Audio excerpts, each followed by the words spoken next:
Hello everyone, फिर से लेकर आ गए हैं आप सभी के लिए बिहार पुलिस का इंपॉर्टेंट प्रीवियस ईयर क्वेश्चन। तो आप सभी को वीडियो को अंत तक देखना है और आप सभी से रिक्वेस्ट है कि सभी का आंसर अगर पता हो तो कमेंट सेक्शन में जरूर करने की कोशिश कीजिएगा। तो अगर वीडियो पसंद आए तो वीडियो को लाइक शेयर और कमेंट जरूर कर दीजिएगा। चलिए यहाँ पर आ रहा है फर्स्ट नंबर प्रश्न क्या करें कि मिर्जा गालिब किस सम्राट के समय में थे। तो मिर्जा गालिब किस सम्राट के समय में थे, तो इसका राइट आंसर अगर पता हो तो कमेंट सेक्शन में जरूर करने की कोशिश कीजिएगा। कमेंट सेक्शन में आंसर कर देने से ये होगा कि आप सभी को उसका अगर आंसर पता नहीं हो तो कंठस्थ याद भी हो जाएगा। तो मिर्जा गालिब किस सम्राट के समय में थे, तो हो जाएगा बहादुर शाह द्वितीय के समय में थे। इसका बी नंबर ऑप्शन बिल्कुल राइट आंसर हो जाएगा। अगला प्रश्न यहाँ पर है, प्रश्न क्या करे कि असम वाटगांव जैसे पूर्वोत्तर भागों में विजय प्राप्त करने वाला मुगल सेनापति कौन था। तो कौन था, यहाँ पर 4 विकल्प इसका भी दिया गया और आप सभी का आंसर इसका कमेंट सेक्शन में करना था। तो ये हो जाएगा बी नंबर ऑप्शन, इसका बिल्कुल राइट आंसर हो जाएगा। मीर जुमाला था जो कि असम गटवाव जैसे पूर्वोत्तर भागों में विजय प्राप्त करने वाला पहला मुगल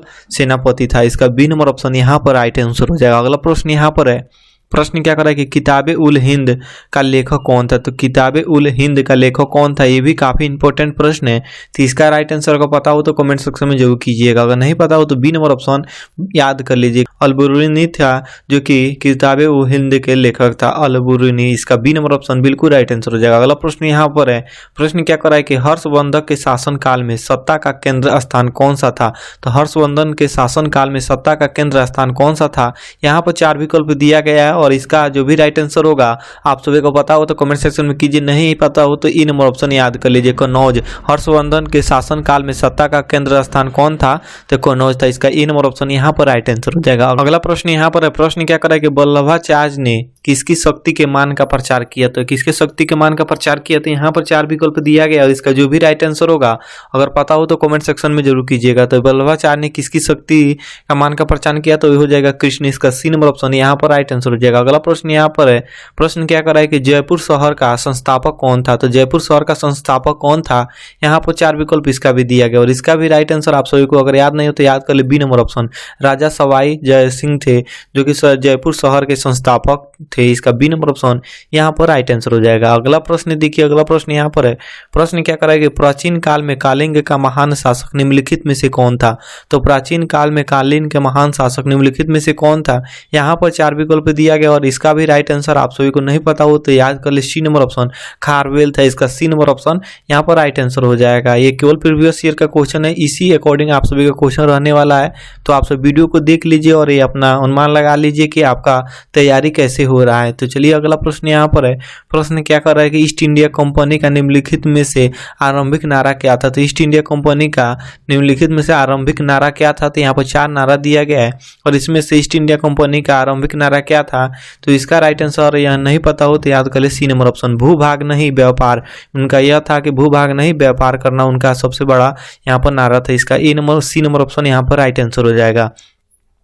अगला प्रश्न यहाँ पर है, प्रश्न क्या करेगा, राष्ट्रकूट साम्राज्य का संस्थापक कौन था। तो राष्ट्रकूट साम्राज्य का संस्थापक कौन था, यहाँ पर 4 विकल्प दिया गया और इसका राइट आंसर हो जाएगा दंती दुर्ग हो जाएगा। इसका बी नंबर ऑप्शन बिल्कुल राइट आंसर हो जाएगा, दंती दुर्ग। इसका B number option right answer हो जाएगा। अगला प्रश्न यहाँ पर है और ये प्रश्न मिलान करने के यहाँ पर है, तो प्रश्न क्या करा कि निम्नलिखित में से कौन सही सुमेलित है। तो निम्नलिखित में से कौन सही सुमेलित है, यहाँ पर मुगल बादशाह दिया गया और यहाँ पर दिया गया विदेशी यात्री। तो यहाँ पर सही सुमेल करने वाला कौन है, तो इसका राइट आंसर हो जाएगा डी नंबर ऑप्शन औरंगजेब है जो कि मनुची में। इसका डी नंबर ऑप्शन यहाँ पर ये सही सुमेल है। इसका डी नंबर ऑप्शन बिल्कुल राइट आंसर हो जाएगा।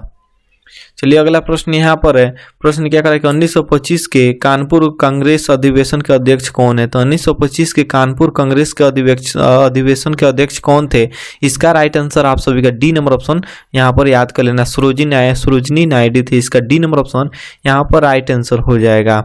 1925 के कानपुर के कांग्रेस अधिवेशन के अध्यक्ष कौन थे, तो सरोजिनी नायडू। चलिए अगला प्रश्न यहाँ पर देखिए, यहाँ पर प्रश्न क्या करें, सूची 1 एवं सूची 2 के सुमेलित कीजिए तथा नीचे दिए गए कूट में से सही का उत्तर चयन कीजिए। तो ऐसा प्रश्न आप सभी को 2-4 प्रश्न जरूर देखने को मिलेगा। तो यहाँ पर आप सभी का सूची 1 दिया गया, सूची 2 दिया गया और इसको आप सभी को सुमेलित करना है। तो सुमेलित करके कमेंट सेक्शन में बताइए इसका राइट आंसर क्या होगा। यहाँ पर हम वीडियो को रोक दे रहे हैं और यहाँ पर आप सभी को देखना है। चलिए यहाँ पर सूची 1 हो गया और सूची 2 हो गया और दोनों को आंसर मिलाकर बताइए कि इसका आंसर क्या होगा। इसका आंसर हम नहीं बताएंगे, कमेंट सेक्शन में देखते हैं कि कौन इसका सही आंसर कर पाते हैं। चलिए आगे वाला प्रश्न देखिए, आगे वाला प्रश्न क्या करा है कि सूर्य के प्रकाश को पृथ्वी तक पहुंचने में कितना समय लगता है। तो सूर्य के प्रकाश पृथ्वी तक पहुंचने में कितना समय लगता है, काफी इंपॉर्टेंट प्रश्न है और सिंपल सा प्रश्न है, क्योंकि आप सभी के सामने बहुत बार आया होगा प्रश्न। तो इसका राइट आंसर क्या होगा, अगर नहीं पता हो तो डी नंबर ऑप्शन यहाँ पर याद कर लीजिए। 8 मिनट 20 सेकेंड में सूर्य का प्रकाश पृथ्वी तक पहुंच जाता है। चलिए अगला प्रश्न यहाँ पर है। प्रश्न क्या कर रहा है कि कर्क रेखा भारत के निम्नलिखित प्रांतों में से किससे नहीं होकर गुजरती है। तो किससे नहीं होकर गुजरती है, तो यहाँ पर 4 विकल्प दिया गया है और यहाँ पर पूछ रहा है कर्क रेखा भारत के निम्नलिखित प्रांतों में से, तो कौन सा प्रांत है, तो ये हो जाएगा उत्तर प्रदेश है, जहाँ से कर्क रेखा यहाँ से होकर नहीं गुजरती। इसका बी नंबर ऑप्शन यहाँ पर राइट आंसर हो जाएगा, उत्तर प्रदेश से। चलिए अगला प्रश्न यहाँ पर है, निम्नलिखित नदियों में से किस एक से कुरनूल कुंडपा नहर निकलती हुई है। तो यहाँ पर निकलती गई है, तो यहाँ पर 4 विकल्प दिया गया और इसका जो भी राइट आंसर होगा आप सभी को कमेंट सेक्शन में करना है। अगर नहीं पता हो तो याद कर लीजिए, पेन्नूरी जो कि नदी है वह कुरनूल कुंडपा नगर से निकलती हुई गई है। तो यहाँ पर बी नंबर ऑप्शन इसका राइट आंसर हो जाएगा। चलिए अगला प्रश्न यहाँ पर देखिए, ये भी काफी इंपॉर्टेंट प्रश्न है। प्रश्न क्या कर रहा है कि भारत के राष्ट्रपति के चुनाव में निम्नलिखित में से किसका विधान नहीं है। तो निम्नलिखित में से यहाँ पर किसका विधान नहीं पूछ रहा है, तो ये हो जाएगा आप सभी का ई नंबर ऑप्शन इसका राइट आंसर हो जाएगा। सभी मतों का सामान्य मूल विधान नहीं है, इसका ई नंबर ऑप्शन यहाँ पर राइट आंसर हो जाएगा। अगला प्रश्न क्या कर रहा है कि द्वैध शासन का प्रावधान किस एक्ट में पारित किया गया है। तो द्वैध शासन का प्रावधान किस एक्ट में पारित किया गया है, तो इसका राइट आंसर आप सभी को सी नंबर ऑप्शन याद रखना है, हो जाएगा भारत के परिषद एक्ट यानी 1919 के इसका यहाँ पर सी नंबर ऑप्शन बिल्कुल राइट आंसर हो जाएगा। चलिए अगला प्रश्न यहाँ पर है। प्रश्न क्या कर रहा है कि संविधान सभा ने संविधान का निर्माण कब पूर्ण किया। तो संविधान सभा ने संविधान का निर्माण कब पूर्ण किया, तो इसका राइट आंसर अगर नहीं पता हो तो याद कर लेना, 26 नवंबर 1949 को 26 नवंबर 1949 को संविधान सभा संविधान को पूर्ण रूप से निर्माण कर दिया। इसका यानी डी नंबर ऑप्शन बिल्कुल राइट आंसर हो जाएगा। अगला प्रश्न यहाँ पर है। प्रश्न क्या कर रहा है कि पंचायतों में सुपुर्द विषयों की सूची है। तो पंचायतों में सुपुर्द विषयों की सूची कौन सी है, तो इसका राइट आंसर हो जाएगा 11वीं अनुसूची में है। इसका ए नंबर ऑप्शन यहाँ पर राइट आंसर देखने को मिल रहा है। चलिए अगला प्रश्न यहाँ पर है। प्रश्न क्या कर रहा है कि भारत में साली सिस्टर जनरल होता है। तो भारत में साली सिस्टर जनरल होता है, कौन होता है, तो इसका राइट आंसर आप सभी को याद कर लेना है, बी नंबर ऑप्शन एक न्यायिक सलाहकार होता है। इसका इन बी नंबर ऑप्शन यहाँ पर राइट आंसर हो जाएगा। चलिए अगला प्रश्न देखिए। अगला प्रश्न क्या कर रहा है कि वित्त आयोग की नियुक्ति कौन करता है। काफी इंपॉर्टेंट प्रश्न है, अगर पता हो तो कमेंट सेक्शन में बताइए। आपको थोड़ा सा समय दिया जाता है कमेंट सेक्शन में इसका आंसर करने के लिए, तो इसका आंसर जो भी पता हो तो कमेंट सेक्शन में जरूर कीजिए। तो वित्त आयोग की नियुक्ति कौन करता है, तो इसका राइट आंसर क्या होगा, तो आप सभी को अगर नहीं पता हो तो याद कर लीजिए, भारत के राष्ट्रपति वित्त आयोग की नियुक्ति करता है। इसका ए नंबर ऑप्शन यहाँ पर राइट आंसर हो जाएगा। तो चलिए फिर इसका अगले प्रश्न को देख लेते हैं। यहाँ पर अगला प्रश्न है। प्रश्न क्या करेगा, भाषाई आधार पर कौन सा राज्य सर्वप्रथम बना। तो भाषाई आधार पर कौन सा राज्य है जो कि सर्वप्रथम बना, तो ये सब आप सभी को पता ही होगा। अगर नहीं पता हो तो फिर याद कर ले, सी नंबर ऑप्शन आंध्र प्रदेश है जो कि भाषाई आधार पर सर्वप्रथम राज्य बना। इसका सी नंबर ऑप्शन यहाँ पर राइट आंसर हो जाएगा।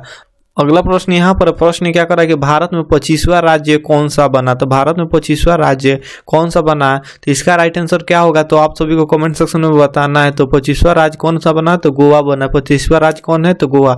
अब आप सभी से बताना है कि अभी तक आप जो वीडियो देख रहे हैं आप सभी को बताना है कि भारत में 29वां राज्य कौन सा बना है।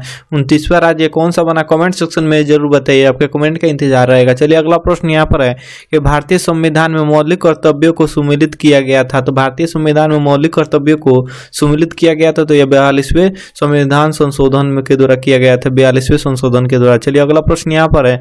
प्रश्न क्या कर रहा है, कोई व्यक्ति भारतीय नागरिक नहीं होगा यदि वह डैश डैश है। तो यहाँ पर 4 विकल्प दिया गया और कौन सा व्यक्ति है जो कि भारतीय नागरिक नहीं होगा, वह कौन सा कारण हो सकता है, तो यहाँ पर बी नंबर ऑप्शन इसका कारण राइट आंसर हो जाएगा। विदेशी न्यायालय द्वारा दंडित किया गया हो तो वह भारतीय नागरिक नहीं हो सकता है। चलिए अगला प्रश्न यहाँ पर देख लिया। अगला प्रश्न यहाँ पर प्रश्न क्या करे कि नागरिक समता का आशय है। तो नागरिक समानता का आशय है, समानता होगा यहाँ पर। नागरिक समानता का आशय है तो क्या होगा, तो यहाँ पर हो जाएगा कानून के समक्ष समानता, नागरिक समता का आशय। इसका ए नंबर ऑप्शन यहाँ पर राइट आंसर हो जाएगा। चलिए अगला प्रश्न देख लीजिए। अगला प्रश्न क्या करा है कि भारतीय नागरिकों के मौलिक अधिकारों पर निम्न में से कौन विवेकासंगत प्रतिबंध लगा सकता है। तो इसका राइट आंसर क्या होगा, इसका राइट आंसर आप सभी को याद कर लेना है उच्च न्यायालय। इसका ए नंबर ऑप्शन यहाँ पर बिल्कुल राइट आंसर हो जाएगा। चलिए अगला प्रश्न यहाँ पर है। प्रश्न क्या कर रहा है कि भारत के उपराष्ट्रपति निर्वाचित होते हैं, तो भारत के जो उपराष्ट्रपति होते हैं वो निर्वाचित होते हैं, तो कौन कौन से यहाँ पर माध्यम होगा, तो वह संसद के दोनों सदनों के सदस्यों द्वारा वो भारत के उपराष्ट्रपति निर्वाचित किए जाते हैं। तो आप सभी को कमेंट सेक्शन में बताना है कि भारत के उपराष्ट्रपति प्रेजेंट टाइम में कौन है। कमेंट सेक्शन में आप सभी का आंसर का इंतजार रहेगा। अगला प्रश्न देखिए, अगला प्रश्न क्या कर रहा है कि किस तापक्रम पर सेल्सियस और फ़ारेनहाइट का मान समान होता है। तो किस तापक्रम पर फ़ारेनहाइट और सेल्सियस का जो कि मान होता है वो समान होता है। तो इसका राइट आंसर अगर नहीं पता हो तो याद कर ले, -40 डिग्री सेल्सियस पर सेल्सियस और फ़ारेनहाइट का मान समान होता है। अगला प्रश्न यहाँ पर है। प्रश्न क्या कर रहा है कि 1 किलो कैलोरी ऊर्जा का मान होता है। तो 1 किलो कैलोरी ऊर्जा का मान क्या होता है। इसका राइट आंसर आप सभी को सी नंबर ऑप्शन याद कर लेना है। 4 × 2 × 10⁻³ जूल हो जाएगा। इसका सी नंबर ऑप्शन यहाँ पर है, तो याद कर लीजिएगा 1 किलो कैलोरी ऊर्जा का मान होता है। चलिए अगला प्रश्न यहाँ पर है। अगला प्रश्न यहाँ पर प्रश्न क्या करेगा, निम्नलिखित में से कौन औहिक चालक है। तो कौन सा चालक है। तो इसका राइट आंसर आप सभी को डी नंबर ऑप्शन याद कर लेना है। कांस्टेंटन, इसका यहाँ पर डी नंबर ऑप्शन बिल्कुल राइट आंसर हो जाएगा। तो ये रहा आप सभी का कुछ प्रीवियस ईयर का इंपॉर्टेंट क्वेश्चन, जो कि आप सभी के लिए काफी इंपॉर्टेंट साबित हो सकता है। तो अगर आपको इस प्रश्नों में कोई डाउट या कंफ्यूजन हो तो वीडियो कमेंट सेक्शन में पूछ सकते हैं। और अभी तक आपने वीडियो को लाइक नहीं किए हैं तो वीडियो को लाइक कर दीजिए। आज का लाइक टारगेट रखते हैं मात्र 50। इस 50 लाइक को आप पूरा कर दीजिएगा जरूर। और फिर इसके और इसी टाइम पर आप सभी का नेक्स्ट प्रीवियस ईयर का क्वेश्चन इंपॉर्टेंट लेकर आएंगे। तो आप चैनल को सब्सक्राइब कर लीजिए ताकि उसका नोटिफिकेशन आप सभी को मिल जाए। चलिए मिलते हैं इसके नेक्स्ट वीडियो में, तब तक के लिए जय हिंद, वंदे मातरम।